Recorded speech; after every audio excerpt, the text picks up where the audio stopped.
Assalamualaikum warahmatullahi wabarakatuh. Nama saya Ahmad Syarifain dari Fakultas Teknik Informatika kelas T1TI210, mata kuliah Sistem Operasi. Pada kali ini saya akan mempresentasikan makalah yang saya buat, yang dimana makalah tersebut merupakan tugas sebagai tugas pengganti final. Makalah ini berjudul Sistem Operasi Berbasis Linux. Pertama, kita akan mengenal apa itu Linux. Jadi, Linux adalah sistem operasi yang berbasis pada kernel Linux, Unix, dengan lisensi GNU General Public License.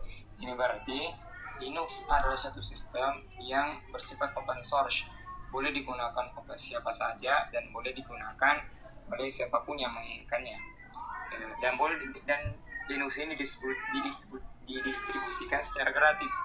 Jadi siapapun boleh mengunduh, mengaplikasikan, dan siapapun juga boleh memodifikasinya. Kemudian Linux mempunyai perbedaan yang sangat besar antara Windows dan macOS. Jadi Linux, Windows, dan macOS itu mempunyai perbedaan yang sangat signifikan. Pertama, Windows dan macOS itu adalah suatu sistem operasi yang dimana membawa UI atau user interface dan sistem kernelnya sendiri. Jadi ketika seseorang menginstal Windows atau menginstal atau menggunakan macOS, maka secara otomatis sudah termasuk juga di dalamnya user interface dan sistem kernelnya sendiri. Sedangkan Linux itu hanya suatu sistem kernel. Jadi Linux itu hanya sebuah sistem kernel yang dimana Linux ini bekerja bersama dengan beberapa software GNU, software proyek GNU atau software dari proyek non GNU. Nah, kombinasi tersebutlah dimana kombinasi dari sistem kernel Linux bersama dengan software dari GNU ataupun pihak-pihak non GNU, kombinasi inilah yang biasa disebut sebagai distro. Itulah mengapa Linux sendiri mempunyai banyak distro, berbeda dengan Windows dan macOS yang dimana user interface-nya mereka sendiri mengembangkannya dan dikembangkan secara internal, tetapi Linux mempunyai bermacam-macam. Ada begitu banyak distro-distro yang berjalan bersama dengan Linux. Nah, kemudian berbicara masalah lisensi Windows dan macOS itu terbatas dan pengembangannya dikembangkan secara internal. Itulah mengapa orang tidak bebas untuk memodifikasi dan mendistribusikan Windows dan macOS. Nah, sedangkan Linux ini bersifat GNU-GPL atau General Public License. Ini berarti siapapun boleh mendistribusikan Linux dan siapapun juga boleh mengaplikasikan dan memodifikasinya, selama orang yang memodifikasinya dan mendistribusikannya itu juga tidak mengganti lisensinya, yang dimana lisensi Linux sendiri adalah lisensi GPL atau General Public License. Semuanya boleh menggunakan Linux. Kemudian masuk ke sejarah Linux. Sejarah Linux dimulai dari tahun 1969. Jadi Linux sendiri itu merupakan suatu sistem kernel yang terinspirasi dari Unix. Pada tahun 1969, AT&T dan Bell Laboratories sudah menggunakan sistem operasi yang namanya Unix. Nah, pada tahun 1969, AT&T dan Bell Laboratories ini melakukan suatu penelitian hingga penelitian tersebut hingga puncak pada penelitian tersebut itu ada pada tahun 1971. Nah, pada 1971 ini hasil dari penelitian AT&T dan Bell Laboratories ini didokumentasikan dalam bahasa assembly. Dan pada 1971 juga Unix ini mulai didistribusikan secara gratis dan boleh digunakan oleh siapa saja. Nah, hasil penelitian tersebut didokumentasikan dalam bahasa assembly. Jadi bahasa dari Unix sendiri yang digunakan, bahasa dasarnya adalah bahasa assembly. Nah, pada tahun ini juga mulailah didistribusikan sistem operasi ini ke publik secara general. Nah, dokumentasi tadi berubah menjadi bahasa C pada tahun 1973. Nah, dari situ begitu banyak imbal balik atau feedback yang dirasakan oleh Unix karena mempunyai beberapa keunggulan, sehingga Unix begitu banyak digunakan oleh berbagai device, mulai dari banyak sekali yang menggunakan sistem operasi Unix ini. Karena perkembangan tersebut dan banyaknya pengguna yang merasa puas dengan sistem operasi Unix, maka pada tahun 1983 AT dan T Bell Laboratories ini mengalami sedikit chaos. Jadi karena sistemnya lumayan bagus, hasil dari yang apa yang telah diteliti memberikan imbal balik yang bagus, maka pada tahun 1983 AT dan T berpisah dengan Bell Laboratories. Nah, perpisahan ini disebabkan karena AT dan T ini ingin mengkomersilkan Unix. Jadi ingin membuat Unix ini sebagai berbayar, ingin melisensikan Unix ini. Sedangkan Bell Laboratories ingin membuat suatu sistem operasi yang bersifat open source dan gratis. Jadi boleh siapa menggunakan. Itulah mengapa AT dan T dan Bell Laboratories kemudian berpisah. Kemudian seorang peneliti dari Bell Laboratories sendiri, Richard Stallman ini kemudian memimpin suatu pengembangan sistem operasi yang bersifat open source dan gratis. Nah, proyek tersebut Richard Stallman sebut dengan GNU, yang dimana GNU itu merupakan akronim atau singkatan dari GNU Not Unix. Ini Richard Stallman menyebutkan GNU Non Unix ini yang karena Richard Stallman ini yang selaku dari pengembang utama dari GNU mempunyai cita-cita untuk membuat suatu sistem operasi yang gratis dan bersifat open source. Jadi siapapun boleh bisa menggunakannya. Nah, kemudian GNU ini terus mengembangkan, terus melakukan penelitian, terus mengeluarkan software, terus mengeluarkan suatu program-program pendukung untuk terbuatnya suatu sistem operasi baru. Nah, hingga pada tahun 1990 GNU berhasil merilis beberapa software pendukung untuk pembuatan suatu sistem operasi. Di antaranya GNU sudah membuat suatu compiler dan suatu kode editor. Namun dengan hanya bermodalkan compiler dan kode editor ini belum cukup untuk membuat suatu sistem operasi, karena ada suatu permasalahan karena tidak adanya komponen utama dalam sistem operasi itu. Komponen utama tersebut adalah kernel. Jadi GNU belum mengeluarkan atau belum membuat suatu kernel yang bisa berjalan dengan software proyek mereka. Inilah yang menjadi masalah proyek GNU, sehingga Richard Stallman selaku pengembang utama dari GNU ini belum mampu untuk menciptakan suatu sistem operasi yang benar-benar gratis dan bersifat open source. Nah, kemudian penelitian berlanjut pada tahun 1991.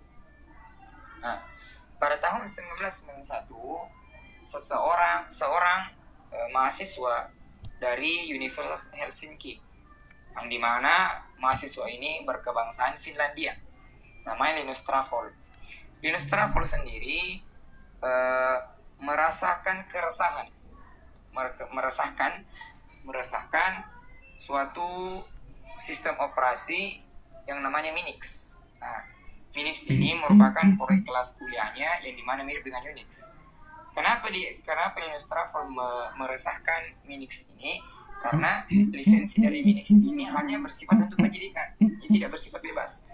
Itulah mengapa Linus Trafol kemudian mengembangkan suatu sistem yang dimana sistem tersebut bisa bersifat open source dan digunakan secara bebas oleh siapapun yang ingin menggunakannya. Sehingga setelah melakukan penelitian, Hingga pada akhirnya Linus Torvalds menciptakan suatu sistem kernel baru.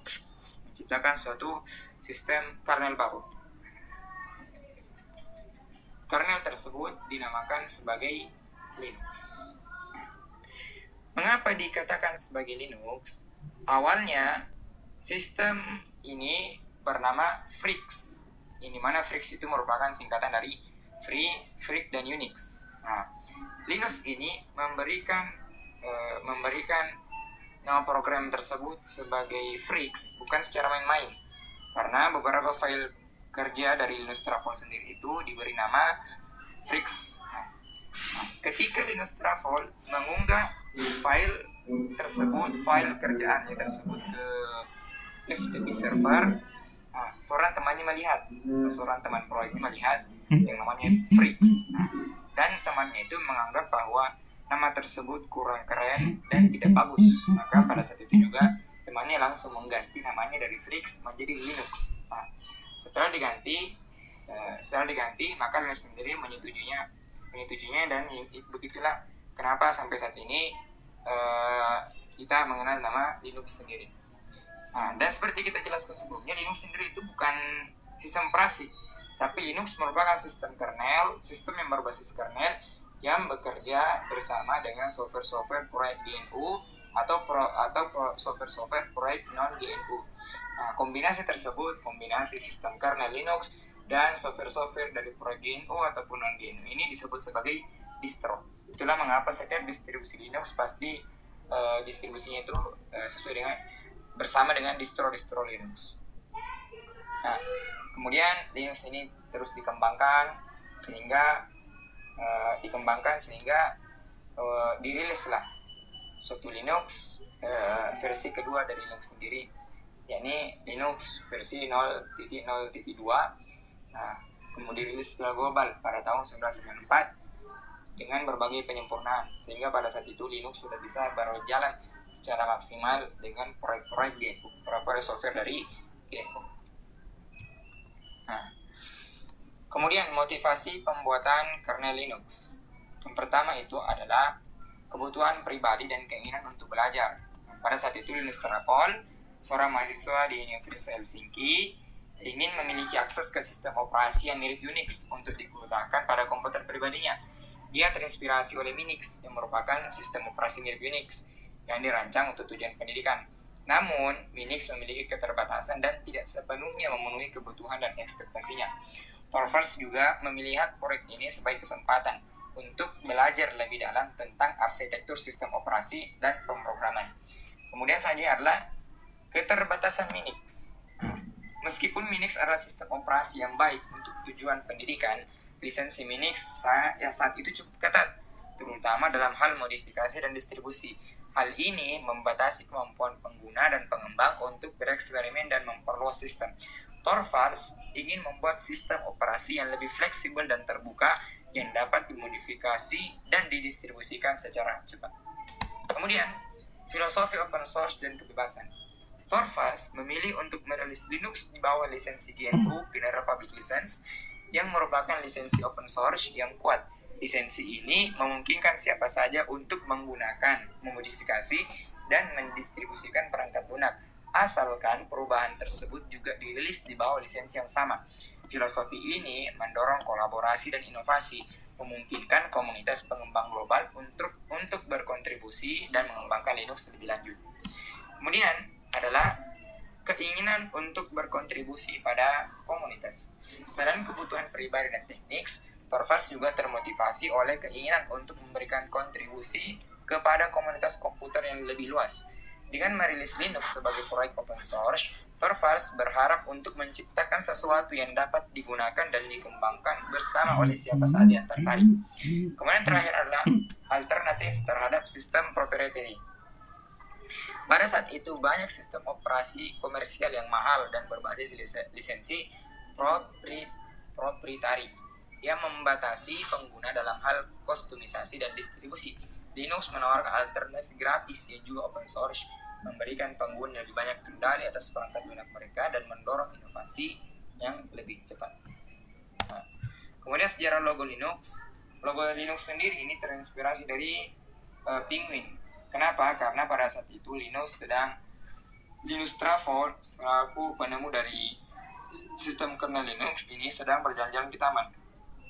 Ketika dia berjalan-jalan di taman, seekor penguin mematuknya sehingga menyebabkan ia demam. Nah, dari situlah Linus terinspirasi untuk memberikan logo sistemnya dengan logo penguin agar orang demam atau kecanduan, ketagihan dengan sistem operasi Linux ini. Ini diharapkan agar bisa mengundang banyak programmer atau komunitas untuk bersama-sama mengembangkan proyek Linux ini sendiri. Nah, selanjutnya adalah perkembangan Linux ini saat ini. Kernel Linux dan teknologi terkait. Kernel Linux yang merupakan inti dari semua distribusi Linux telah mengalami perubahan yang konsisten. Pemboran ini mencakup peningkatan dalam manajemen memori, sistem file, keamanan, dan dukungan perangkat keras baru. Teknologi seperti eBPF, Extended Berkeley Packet Filter, telah memungkinkan pengembang untuk menjalankan program kecil di dalam kernel yang sangat membantu dalam tugas-tugas seperti pengawasan sistem dan peningkatan keamanan. Nah, kedua, diversifikasi distribusi Linux. Nah, Linux menawarkan berbagai distribusi atau distro yang disesuaikan untuk berbagai kebutuhan dan penggunaan. Berikut adalah penjelasan lebih rinci tentang beberapa distribusi utama dan peran spesifik mereka. Pertama ada Ubuntu. Ubuntu adalah satu distribusi Linux yang paling populer dan ramah pengguna, terutama di kalangan pengguna desktop dan pengembang. Distribusi ini digunakan secara luas di berbagai lingkungan termasuk desktop, server, cloud, dan perangkat IoT. Ubuntu terkenal dengan antarmuka yang user-friendly, dukungan perangkat keras yang luas, dan ketersediaan berbagai aplikasi melalui repositori perangkat lunaknya. Ubuntu memiliki dua tipe rilis, versi reguler yang muncul setiap 6 bulan dan versi LTS, Long Term Support, yang dirilis setiap 2 tahun dengan dukungan hingga 5 tahun, memberikan stabilitas dan keamanan yang diperlukan bagi pengguna dan organisasi yang memerlukan dukungan jangka panjang. Kedua ada Fedora. Fedora adalah distribusi Linux yang didukung oleh Red Hat dan dikenal karena inovasinya yang cepat serta fokus pada teknologi baru. Distribusi ini sering menjadi platform pertama untuk pengenalan teknologi baru yang nantinya diimplementasikan dalam Red Hat Enterprise Linux. Fedora adalah pilihan populer di kalangan pengembang dan power user yang ingin menggunakan perangkat lunak terbaru, termasuk teknologi containerization seperti Docker dan Kubernetes. Fedora juga dikenal dengan siklus rilis regulernya yang cepat, biasanya setiap 6 bulan, dan memastikan pengguna memiliki akses ke pembaruan dan fitur terbaru.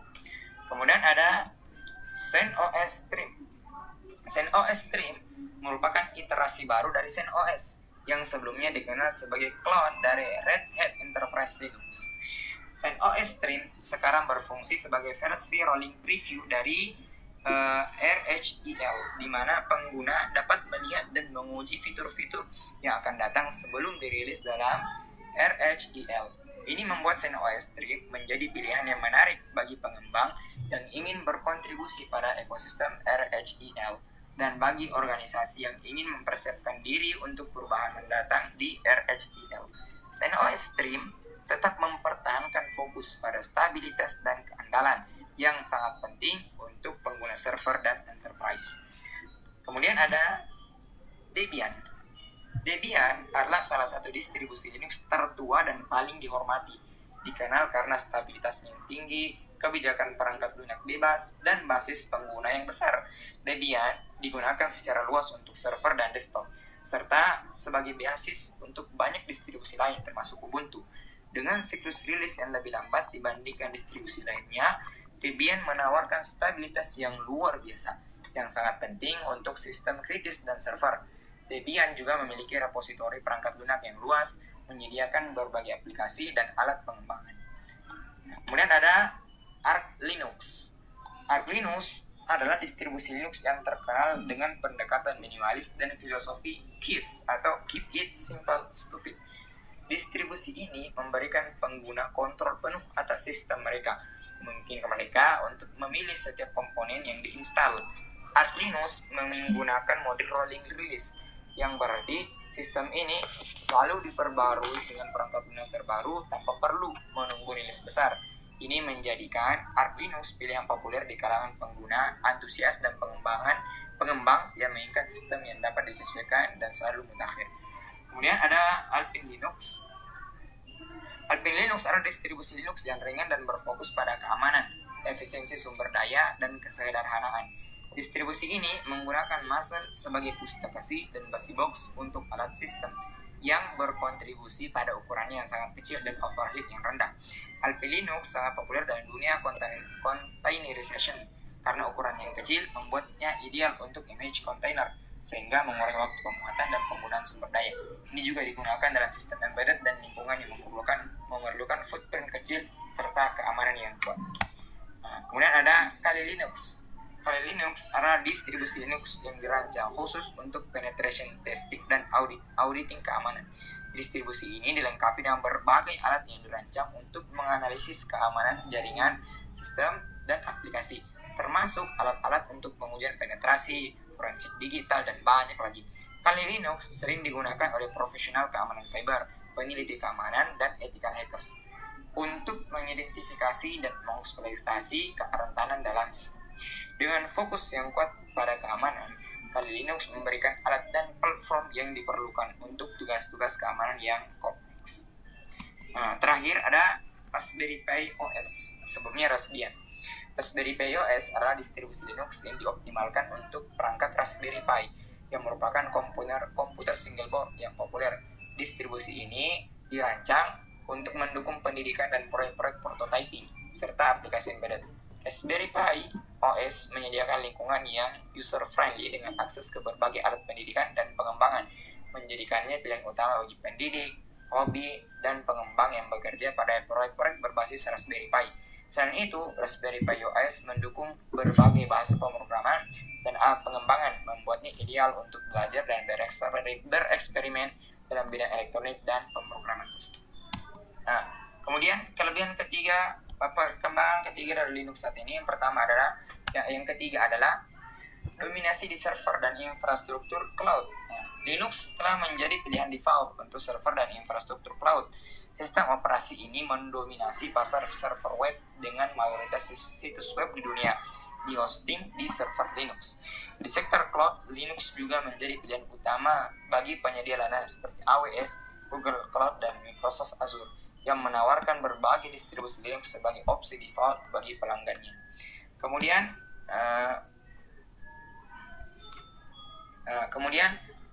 adopsi perangkat mobil dan IoT. Sistem operasi Android yang dibangun di atas kernel Linux telah mengamankan posisi dominan di pasar perangkat mobile. Selain itu, Linux digunakan secara luas dalam perangkat IoT, mulai dari perangkat rumah pintar hingga kendaraan otonom, karena fleksibilitas dan kemampuan untuk menjalankan pada berbagai jenis perangkat keras. Kemudian, fokus pada keamanan dan privasi. Dengan meningkatnya ancaman keamanan cyber, Linux terus memperkuat posisi sebagai sistem yang aman dan andal. Distribusi yang fokus pada keamanan seperti Tails menawarkan lingkungan yang aman bagi pengguna yang membutuhkan tingkat privasi tinggi. Sementara itu, fitur seperti Linux, Security Enhanced Linux, dan AppArmor terus ditingkatkan untuk menyediakan counter akses yang lebih granular dan perlindungan tambahan terhadap eksploitasi. Kemudian, perkembangan Linux pada komunitas dan ekosistem open source. Komunitas open source yang mendukung Linux sangat aktif dan dinamis, menciptakan ekosistem yang kaya dengan aplikasi dan alat pengembangan. Ini termasuk lingkungan desktop seperti Gnome dan KDE, serta manajer paket seperti apt dan IAM, yang membuat pengelolaan sistem Linux lebih mudah dan efisien. Komunitas ini juga aktif dalam pengembangan perangkat lunak open source lainnya yang berjalan di Linux, seperti server web Apache, database MySQL, dan banyak lagi. Kemudian, terjadi perkembangan juga ada di peningkatan dukungan untuk game dan aplikasi. Linux telah melihat peningkatan dalam dukungan game, seperti sebagian besar berkat upaya dari platform seperti Steam dan teknologi seperti Proton yang memungkinkan game Windows untuk berjalan di Linux. Selain itu, banyak aplikasi produktivitas dan perangkat lunak profesional termasuk suite kantor, editor video, dan alat desain grafis kini tersedia untuk Linux. basic secara natif maupun selalu melalui lapisan kompatibilitas. Terakhir, Linux juga berkembang juga di sektor pendidikan dan pemerintahan. Linux juga memainkan peran penting dalam pendidikan dan pemerintahan di seluruh dunia. Banyak institusi pendidikan menggunakan Linux untuk mengajarkan ilmu komputer dan teknik jaringan. Sementara banyak pemerintah memilih Linux untuk sistem TI mereka karena transparansi dan kontrol yang ditawarkan oleh open source. Beberapa kelebihan dari Linux. Yang pertama itu, Linux ini bersifat open source dan gratis. Nah, Linux adalah sistem operasi open source, yang berarti kode sumbernya tersedia secara bebas dan gratis untuk siapa saja. Pengguna dapat mengunduh, menggunakan, memodifikasi, dan mendistribusikan ulang sistem operasi ini tanpa biaya lisensi. Ini memberikan fleksibilitas besar dan mengurangi biaya, terutama untuk organisasi besar dan institusi pendidikan. Kemudian di tingkat keamanan, Linux dianggap lebih aman dibandingkan banyak sistem operasi lainnya karena model perizinan yang ketat, komunitas pengembang yang aktif, dan pembaruan yang keamanan yang cepat. Sifat open source juga memungkinkan pengawasan publik terhadap kode sumber yang membantu dalam mendeteksi dan memperbaiki kerentanan lebih cepat. Kemudian stabilitas dan kinerja. Linux terkenal karena stabilitasnya, terutama di lingkungan server dan enterprise.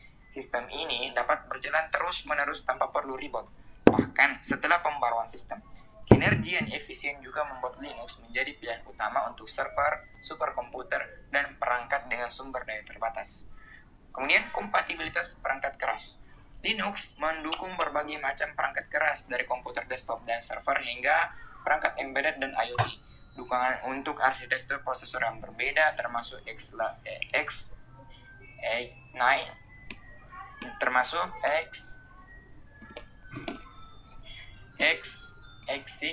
ARM, dan lainnya, menjadikan Linux sangat fleksibel untuk berbagai aplikasi. Kemudian komunitas dan dukungan.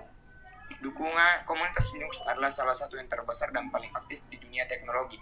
Dukungan dari komunitas ini termasuk forum, mailing list, dokumentasi, dan banyak sumber daya online lainnya yang membantu pengguna baru dan berpengalaman.